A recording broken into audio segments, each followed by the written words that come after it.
Welcome back. You're watching NewsX. Just a few days after claiming that India was building a nuclear city, Pakistan's top diplomat, Sartaj Aziz, has alleged that India's evolving maritime security strategy and the UN-demarked border of Sartaj Creek poses a threat to the security of the Indian Ocean. He said, and I quote him now, "The UN-demarcated borders in Sartaj Creek have the potential to cast a shadow on maritime security." He goes on to say again, India's evolving so-called expansionist maritime security strategy is, of course, a concern for peace in the Indian Ocean, unquote.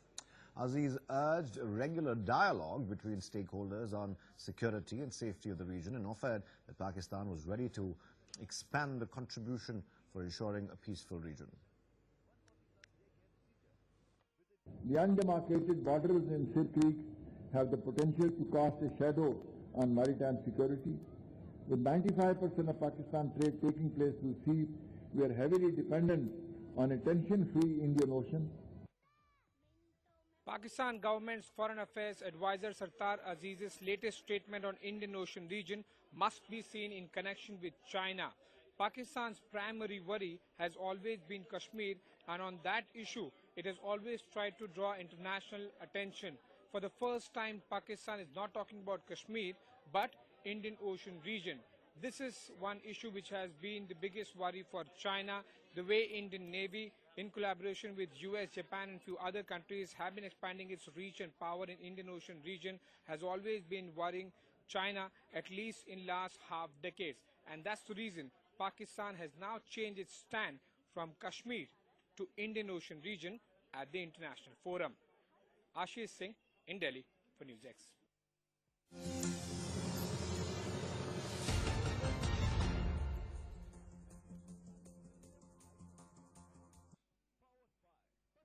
India has never been expansionist, whatever area you talk of, whether it's military, whether it's Air Force, whether it's Navy.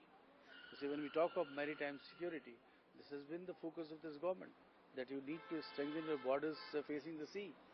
And Pakistan, we can understand that if our security was alert, then Pakistan would not have been able to send terrorists that attacked Mumbai. So Pakistan can always look for loopholes.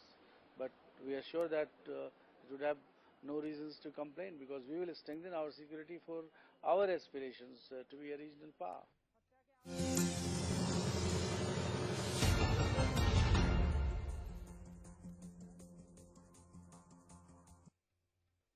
India is totally equipped and must look after our line of control as well as our oceans and our coasts. If Sartaj Aziz is so worried about Pakistani trade, we are entitled to think of our security when it comes to coastal safety. So I don't think that we need any kind of preaching from Sartaj Aziz or from Pakistan.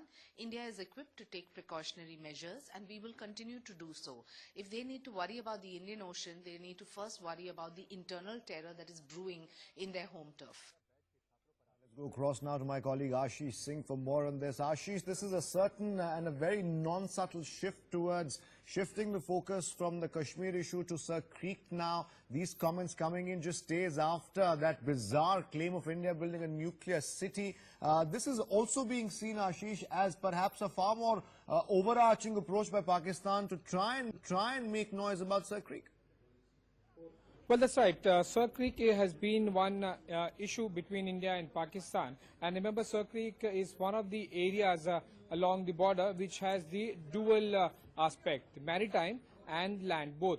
Most of the along the LOC or the LOC between India, Pakistan and India, China respectively have a very defined characteristic, except Sartaj Creek. Sartaj Creek has dual nature, both maritime and land. Now, suddenly, it's important to understand why suddenly has Pakistan started talking about at the international forum, other than Kashmir, the Indian Ocean region. The biggest issue is because INS Arihant, it's India's first indigenously developed nuclear-capable missile, and that's the reason Pakistan government's Foreign Affairs advisor, Mr. Sartaj Aziz, also mentioning one aspect of militarization and the production of weapons of mass destruction. So basically indicating towards the nuclear aspect. It's not only the INS Arihant, but also the Aridhaman, which is currently undergoing the sea trials, has really made Pakistan Navy worried. In addition to that, especially the way with which, the speed with which the Indian Navy and Coast Guard have been expanding in the region of Indian Ocean, it is also worrying China. And India is not alone in this battle.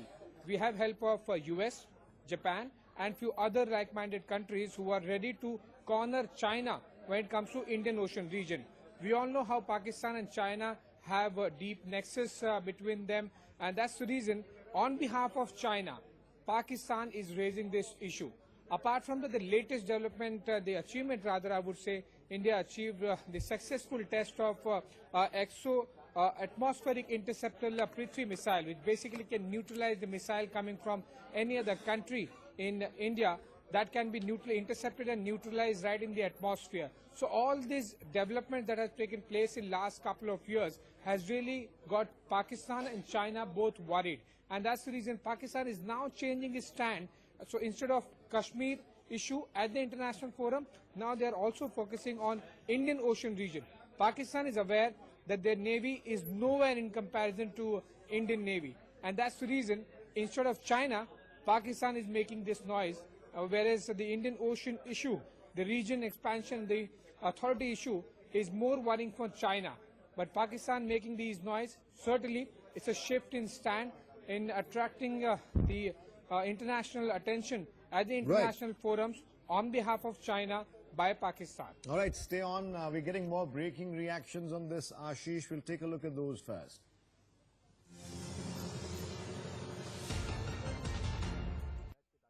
The reference by Mr. Sartaj Aziz to what he describes as an expansionist agenda by India in the maritime domain, I'm afraid it is not valid. The word expansionist, I think, has to be used carefully.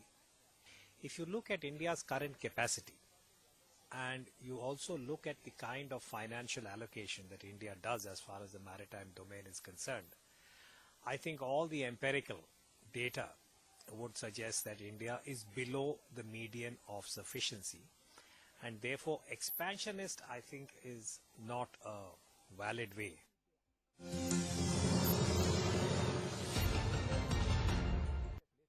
For Sartaj Aziz to claim that this is going to lead to nuclearization and all that, I think it's a bit of hyperbole, I think. Because look, the fact of the matter is, it's in a way, when you so trivialize nuclear weapons, it may end up hurting Pakistan, because it's like crying wolf. Every time you cry wolf, the first time people believe you, the second time perhaps, the third time they won't. And thereafter, when there's a real crisis, there'll be no one coming to Pakistan's aid. Let's also go back to Ashish Singh, my colleague standing by in the newsroom. Ashish, let's also pull up that map of the actual reality of India's capabilities and the region. Let's take a look, Ashish. Well, that's right. This is the map we have just for the benefit of our viewers.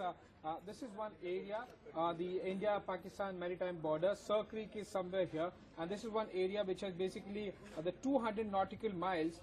This column has been always under dispute. This is the widest LOC, I would say, that is shared between India and Pakistan. Along the Kashmir, it's pretty clear, defined geographical features, but here in this particular area, Sir Creek, the maritime border of Gujarat, is where the situation lies between India and Pakistan. Now, this particular area is something which has been claimed by Pakistan. So, the blue patch you see is what is the claim by Pakistan. So, this is one area for approximately 200 nautical miles in length has been claimed by Pakistan, and India claims that this is the border which has been accepted at the international forum, the red line you see. So, the entire issue is of this width along the length of around 200 nautical miles.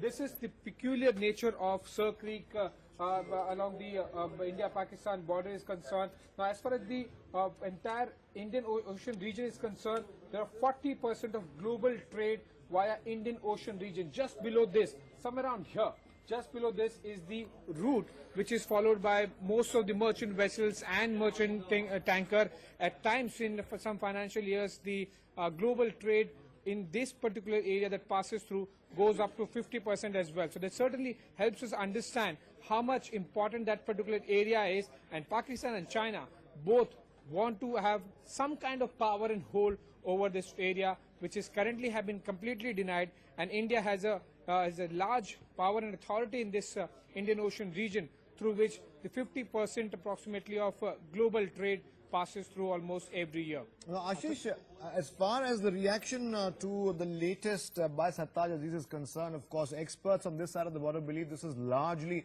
hyperbole coming at the behest of China, as you clearly pointed out right now. But this is also being seen, like you mentioned earlier as well, to perhaps Pakistan feeling uneasy at one level, given the fact that India's spending has gone up as far as our defense sector is concerned, our naval capabilities, of course, also being augmented, and Pakistan is just looking for to start another front, something that has been cold for a very long time, and I'm talking about Sir Creek in the borders there.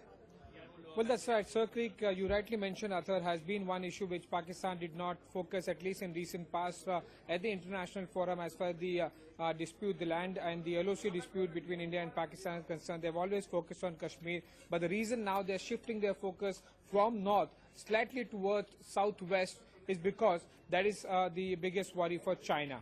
One, the country which holds command over Gujarat maritime border will have the direct access and much deeper intensity of power in the entire Indian Ocean region, and that's the reason Pakistan is trying to again reinstate its authority, its claim over the Sir Creek area. All right, there you go. Another reaction coming in as far as Pakistan is concerned. They, of course, believe, and they've used words like expansionist maritime strategy, something that has been looked at with befuddlement to amusement here on the Indian side. Of course, also the charge there by Pakistan's top diplomat Sartaj Aziz that India's aggressive nuclearization really of the area could pose a danger, a threat to the security of the region. At the same time, they're mentioning and offering support and all kinds of dialogue to try and make sure the UN-demarcated borders along Sir Creek remain the way they are. This, of course, coming just days after the ridiculous, bizarre claim of India arming a nuclear city came from Pakistan. As Ashish was telling us, this is largely sort of a fly in the ointment for China, which believes that a stronger border, at least a stronger maritime security apparatus by India, could perhaps lessen their hold. They, of course, have big economic plans with Pakistan, not just through the CPEC, but also along the Gwadar port, which really is the end of the CPEC. Thank you, Ashish, for joining us on that story. We move on.